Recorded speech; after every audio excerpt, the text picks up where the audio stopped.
Yes, yes, yes, yes, yes, man. Capital XTRA Evenings right now with me, Omar, back again with a very special interview. It's different because this is the first interview on radio that he has ever had in his entire existence, yeah?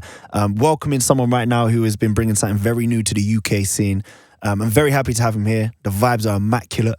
AntsLive is in the building. Clap, clap, clap. What you saying, my guy? Come on, man. Come on. Good to be here, brother. Yeah? Thank you for having me. First radio interview. How are you feeling right now? Is it weird hearing yourself like this? Nah, I sound smooth. You sound smooth. I'm joking. First radio, man. Let's see how it goes. I just hope I don't trip up on nothing. But you're good. I mean, I guess it's kind of similar because when you're in the studio and you're like, and you're spitting, Yeah. you can still hear yourself. So it's like the same thing, innit? That's it. I'm used to hearing it. When you first start out, you're thinking, yo, I sound like that.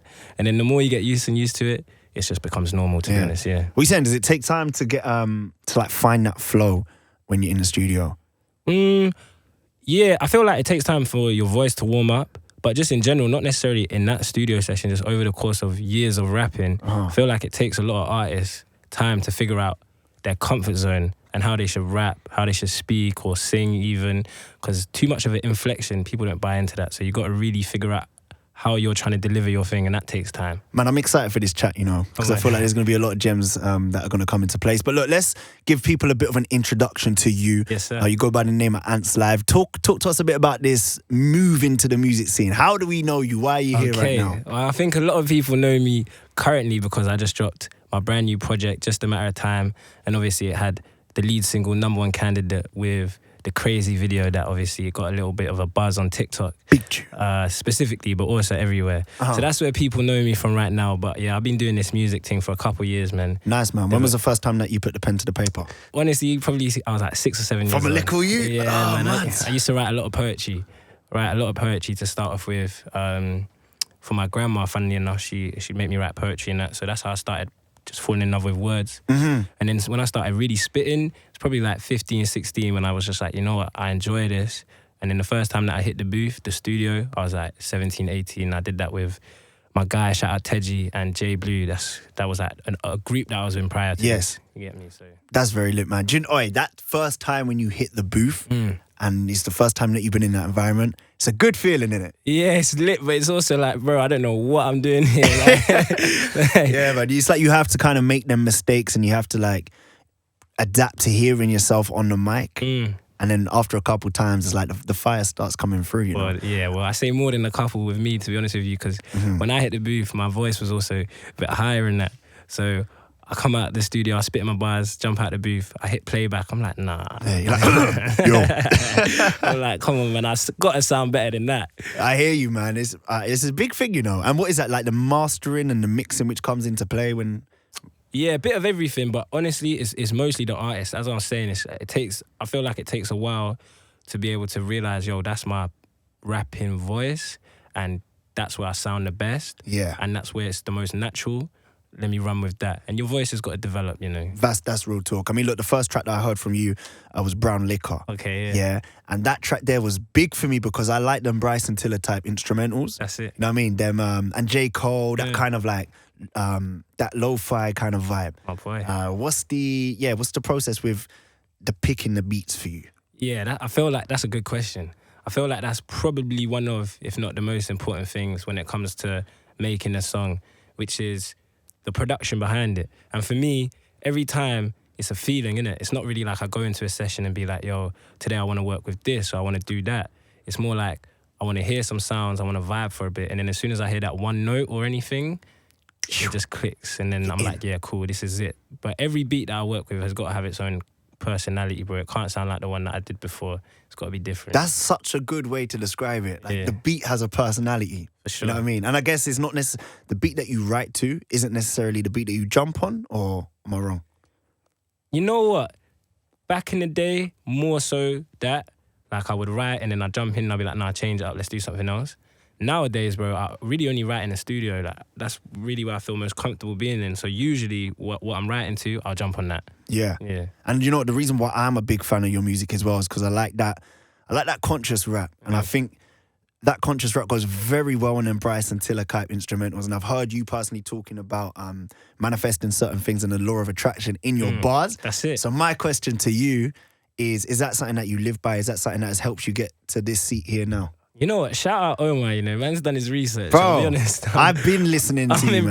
impressed. I appreciate you, man. But most definitely, that's really the mantra. I mean, like, if you've heard my tape, Just a Matter of Time, that title itself is one of the main mantras I live by, really. It's just like, if I put enough work and discipline into this, then anything I want out of this life, man, it really is just a matter of time, innit?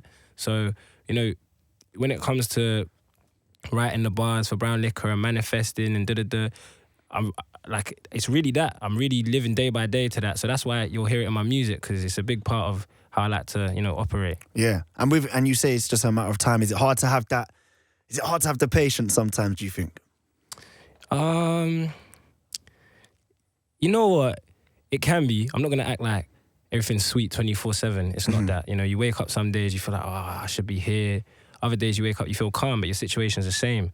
So it's just having the focus in your mindset. It's like, bro, stay diligent, work, and acknowledge the little wins that you're taking. Don't gloss over the little dubs that you're taking, because those ones add up. And then by the end of the year, you look back and you say, yo, I made some real progress this year, innit? So that's how you got to look at it. Gratitude, my people. If you're listening, gratitude is the answer to that one, man. And speaking of which, Reading Festival, that must have been a mad moment for you, man. I mean, look, I saw the stories and I saw the pics on your Insta. You shut it down. That's it. Bro, like, this is no little man thing. You shut the whole festival down. Nah, like, it was very, very sick. How did you feel being on stage here? Yeah, it felt natural, bro. I'll be so honest. Like, I've done a lot of shows. I did a lot of shows with my brethren when we were younger, just up and down the country, just getting whatever show we could do, whether it's 3 man in the crowd or we're the undercard for so-and-so and it's 200 man, but no one knows our name and da-da-da. So man's had all the experience on the stage where I feel comfortable going on whatever stage now and just, as you say, shutting it down. But with Reading, it was like, yo, I planned it and executed it in a way that it was more than a rap show. It was a real performance. And by that, I mean, we had the Mandem there. We were giving out bottles of Henny. We were giving out some other things that man can't mention too tough. But we were just having fun, and people took that in, And I feel like we set the standard high, and going forward, I want that to be a massive part of what I do, just crazy shows. Well, and if you carry on doing these shows and giving out bottles of Henny and that, and then, bro, can we come through?